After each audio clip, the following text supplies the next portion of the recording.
सर्दियों के दिन थे। तेज बारिश हो रही थी। उस वक्त रात के तकरीबन 12 बज रहे थे। मैं ऑफिस से देर निकली थी। मैं बस स्टैंड पर खड़ी बस का इंतज़ार कर रही थी कि तभी मेरी नज़र बगल में खड़े एक लड़के पर पड़ी। वो भी मेरी तरह बस का ही इंतज़ार कर रहा था। उससे देखकर मैं उसकी दीवानी हो चुकी थी। वो देखने में बहुत हैंडसम था। जब उसने मुझे देखा तो वो मुझे ही देखता रहा। हम दोनों की नज़रें एक दूसरे के साथ टकराई थी। उसे देखकर मेरे दिलों की धड़कनें बढ़ने लगी थी और मैं अपने जज्बात भी खोने लगी थी। जब मैंने उससे देखा तो उससे देखकर यही अंदाज़ा लग रहा था कि वो भी वही सब कुछ करना चाहता है। हम दोनों 10 मिनट तक एक दूसरे को देखते रहे और फिर वो लड़का मेरे बगल में आकर खड़ा हो गया और धीरे से मेरे बदन को छूने लगा। उसके छूते ही मेरे अंदर के जज्बात उठने लगे थे और उन्हें काबू करना मेरे लिए मुश्किल हो चुका था। फिर वो कहने लगा कि मेरा बहुत मन कर रहा है। ये सुनकर मेरे चेहरे पर एक मुस्कुराहट आई। फिर वो मेरा हाथ पकड़कर मुझे एक जंगल में ले गया और वहां जाकर उसने पूरी रात जोश के साथ। दोस्तों, कहानी से फुल मज़ा लेने के लिए वीडियो को आखिर तक लाजमी देखिएगा। ये बात उन दिनों की है जब तेज़ बारिश हो रही थी। मैं ऑफिस से घर को जा रही थी।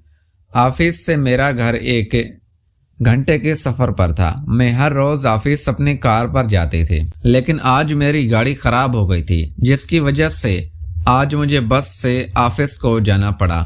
मैं बहुत बड़ी सॉफ्टवेयर इंजीनियरिंग कंपनी में काम करती थी। एक दिन मुझे ऑफिस में काम करते हुए रात के तकरीबन 10 बज गए। उस दिन जब मैं ऑफिस से बाहर निकली तो रास्ते में उस वक्त कोई टैक्सी भी नहीं दिख रही थी। मैं बड़ी मुश्किल से भटकती हुई पैदल चलते चलते एक बस स्टैंड तक पहुंची। बस स्टैंड पर पहुंचकर मैंने एक राहत भरी सांस ली, लेकिन वहां पर पहुंचकर मुझे कोई बस भी नहीं मिल रही थी, क्योंकि रात के तकरीबन 12 बज चुके थे कि तब भी अचानक कुछ बदमाश मेरी तरफ चलते हुए आ रहे थे। वो मुझे घूरते हुए कहने लगे कि मैडम, कहाँ जाना है, बोलो तो हम तुम्हें छोड़ देते हैं।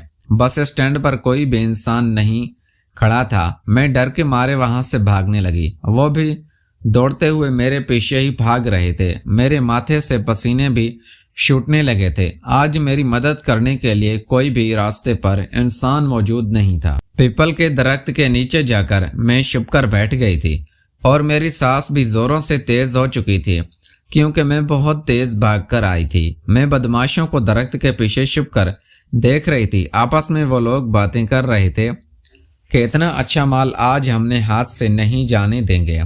हमें कैसे भी करके इस लड़की को ढूंढना है। मेरी आंखों से बस आंसू ही बहे जा रहे थे। मैंने अपने मुंह पर हाथ रखा हुआ था। मेरा दिल अपने रब को याद कर रहा था कि आज वो मेरी मदद करे, लेकिन शायद ये मेरी बदकिस्मती थी कि जब मैं वापस उन बदमाशों को देखने के लिए खड़ी हुई तो मेरे पीछे से किसी ने मेरे कंधे पर हाथ रखा। जब मैंने मुड़कर देखा तो उन बदमाशों को देखकर मैं चौंक गई। वो मुझे कहने लगे, मैडम जी, और कितना भगाना चाहती हो, देखो आपको हमने पकड़ लिया है। मैंने उन बदमाशों के सामने हाथ जोड़ दिए। मैंने कहा कि तुम चाहो तो मुझसे पैसे ले लो, लेकिन उन बदमाशों की नीयत बहुत ज़्यादा ख़राब थी। वो मुझे ऊपर से लेकर यहाँ पैरों तक खूब गौर से देख रहे थे। मैं बदमाशों की नीयत अच्छे से समझ रही थी।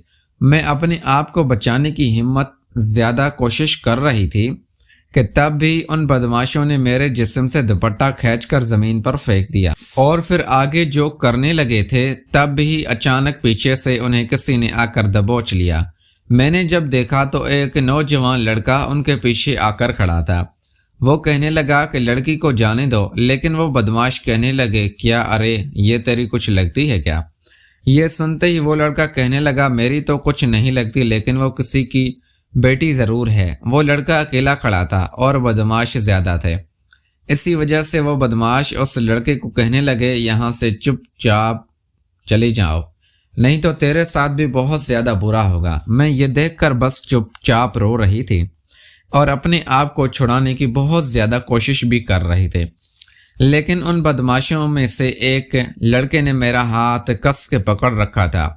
फिर उस लड़के ने उस बदमाश से मुझे छुड़ाने की पूरी कोशिश की और उन्हें किसी हीरो की तरह मारने लगा, लेकिन वो बदमाश भी ज्यादा थे और उस पर भारी पड़ने लगे। लेकिन तब वहां मैंने एक बड़ा सा पत्थर उठाकर उस बदमाश के पांव पर फेंक दिया। वो लड़का भी उस बदमाश को अच्छे से मार रहा था।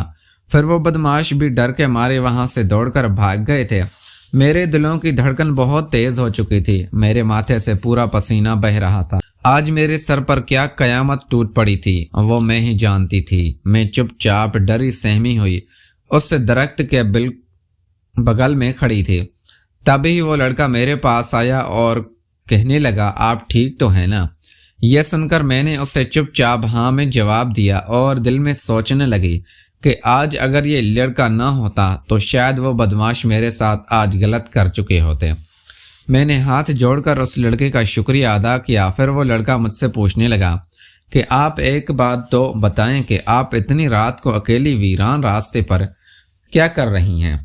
मैंने उसको बताया कि मैं ऑफिस से लेट निकली थी और बस से घर जाने ही वाली थी, लेकिन अभी तक कोई बस भी नहीं आई थी कि तब ये बदमाश मेरे पीछे पड़ गया और मैं इनसे भागते हुए इस जंगल में आ गई। यह सुनकर वो लड़का मुझे कहने लगा कि आपको ध्यान रखना चाहिए क्योंकि ये इलाका जंगल की तरफ बढ़ता है और यहाँ अक्सर खाने पीने वाले लोग बहुत ज्यादा घूमते फिरते हैं। इस बात पर मैं उस लड़के से कहा कि मैं आइंदा इस बात का अच्छे से ध्यान रखूंगी। फिर मैंने उस लड़के से उसका नाम पूछा। उस लड़के ने अपना नाम अब्दुल अजीज बताया था, पर अब्दुल अजीज ने मेरा नाम भी पूछा तो मैंने उससे अपना नाम फातिमा बताया। फिर हम दोनों की दोस्ती अच्छे से हो गई। फिर अब्दुल अजीज के साथ मैं चलते हुए जंगल के बाहर आ गई।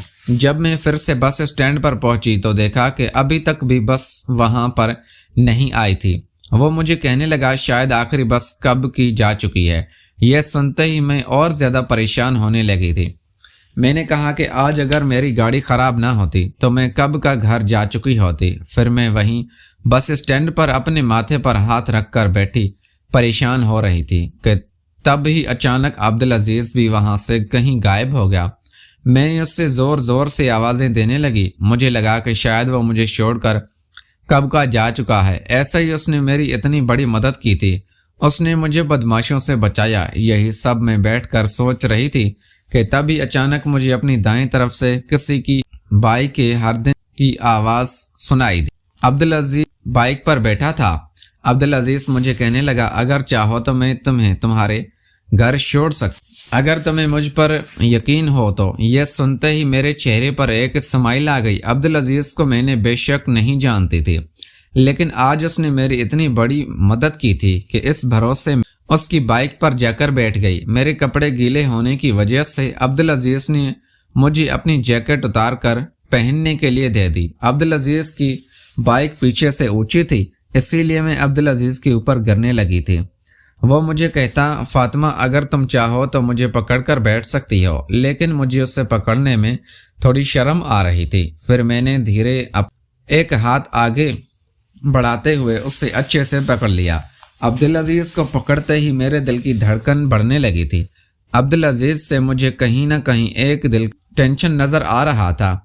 आज पहली बार किसी लड़के को लेकर मेरे दिल में कुछ अजीब सा एहसास हो रहा था। फिर रास्ते में मैंने अब्दुल अजीज से उसके काम काज का पूछा तो वो मुझे कहने लगा कि उसका खुद का एक गोल्ड का बिजनेस है और उस भी कुछ काम से देर हो गई थी, जिसकी वजह से वो इस रास्ते से गुजर रहा था और उससे मेरी चीखने की आवाज़ें भी आ रही थी। वो मुझे कहने लगा कि तुम्हारी आवाज़ सुनकर मुझे लगा कि शायद कोई लड़की मुसीबत में हो। ये सुनते ही वो अपनी बाइक को साइड लगाकर इस जंगल में चला आया। मैं अपने दिल में सोचने लगी कि अब्दुल अजीज बिना किसी की परवाह किए कैसे अकेला इस जंगल में चला आया, और अगर आज अब्दुल अजीज ना होता तो मैं कब का ख़त्म हो चुकी होती।